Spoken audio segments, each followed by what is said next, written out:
Aaron Rodgers, I believe it was late last week. He signed with the Pittsburgh Steelers. Now, this had been kind of rumored and talked about, especially early parts of the offseason. Once it was clear that Aaron Rodgers was no longer going to be the quarterback of the New York Jets, this was one of the landing spots that a team that obviously needed a quarterback with Russell Wilson and Justin Fields going to New York, getting themselves out of Dodge. And finally it happened. The Steelers signed Aaron Rodgers to a 1-year deal. Again, I don't know the numbers. I don't care. They signed to a 1-year deal. And I just, for lack of a, how shall I put this? Respectful way of putting this. Why is anybody signing this loser? And I don't mean, oh, well, he's been on bad teams. He's been on bad teams. There's no doubt about that. But you know what else is the problem with this guy? He's been a part of the bad team. He's part of the reason the teams that he's been on the last 3 seasons have been bad. Let me just give you a stat that I was going to look at his stats here. So since 2022, he has a record. And you could say, okay, not a quarterback stat, fine. He has a record of 14-21. By my numbers, that's a losing record. You know what else is crazy? He's got more interceptions than he does wins. Let me say that again. In 3 seasons, including 1 season with Green Bay, so you can't say it's just the Jets, he's got more interceptions than wins.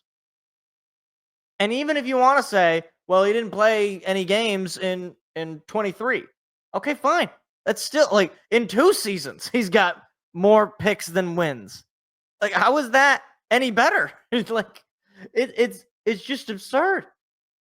And it doesn't get much better. He's got a QBR on Football Reference of 43.3. He's been sacked 73 times. He's got a completion percentage of 63, which is, like, I think okay. It's like mediocre-ish. He's got just 7,000 yards. He hasn't had a season where he's thrown for 4,000 yards since 2021 when he won the MVP. And yet, for whatever reason, in the minds of some football fans, and it's becoming less and less at this point, but in the minds of some football fans, they still believe that this is the same guy that threw the Hail Mary against the Lions on Thursday Night Football. Or the guy who won the Super Bowl at this point, over a decade ago. Like, this guy has been a bum for 3 straight seasons. I mean, if you want to say the season where he got hurt is not his fault, fine, whatever. He's been a bum for 3 straight seasons. He's been nothing but a waste of a roster spot. And teams and fans still have this weird fantasy that he can do it again. That if, he can finally beat the washed allegations. When the fact is, he's been washed since his final season in Green Bay. I'm sorry. I knew it when he lost that game in Lambeau to the Lions and got eliminated or got kicked, lost his shot to go to the playoffs for the last time with Green Bay. I knew it from that game onward. This guy's done. That was his last hurrah. He could. It's not like, Tom Brady, where, although granted he retired, he came back and it was ugly. But his last real season was that season where they lost to the Rams in the postseason. Like, most quarterbacks, most players do not get to go out on their own terms. They don't get to have the final hoorah. They don't get to have the Peyton Manning final season of your career go and lead a team to the Super Bowl and win it. They don't usually get to have that. What they usually get to have is 23 interceptions to 14 wins. That's what they usually get to have. However, Aaron Rodgers, despite all of that, is just immune to this. Like, he seems to think that he is immune to the fact of life, which is that time passes you by and your best years are well behind you at this point. I mean, like, look, obviously, if a team's willing to sign you, you sign the paperwork, you get an extra however many millions of dollars. I'm not going to fault the man for wanting to get some extra money. But I think this guy genuinely thinks he still has it. Like, there was no evidence that I could find when he was the Jets quarterback last year that he felt as though he had a part in their failure. I'm sorry. You can go 5-12 and pretend that it's not in part because of you. But let's just be honest with ourselves. It's because of you. A lot of it. Like, you don't go 5-12 because your quarterback's super good. All right. Like, you don't go 5-12 because your defense just really bad. All right. You go 5-12 because your team stinks and you don't have any leader and nobody likes you as a quarterback. Nobody. But the Steelers, who I thought, and many people seem to think, are one of these well-respected, winning organizations that doesn't just, chase the fanciful and chase the popular move. They do anything it takes to. And it's like, well, I don't know. You haven't had a good quarterback since Ben Roethlisberger. In fact, not even that. It's not that you haven't had a good quarterback since Ben Roethlisberger. You haven't had a good quarterback since, I don't know, maybe 5, 6, 7 years ago, Ben Roethlisberger. Like, I'm not going to go down that rabbit hole, but you can go ahead and look at his stats the last few years of his career. He was terrible.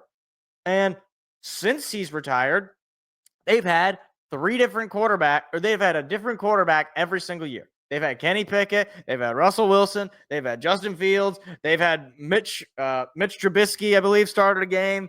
They've had what's his name? Mason Rudolph, I think, started a game.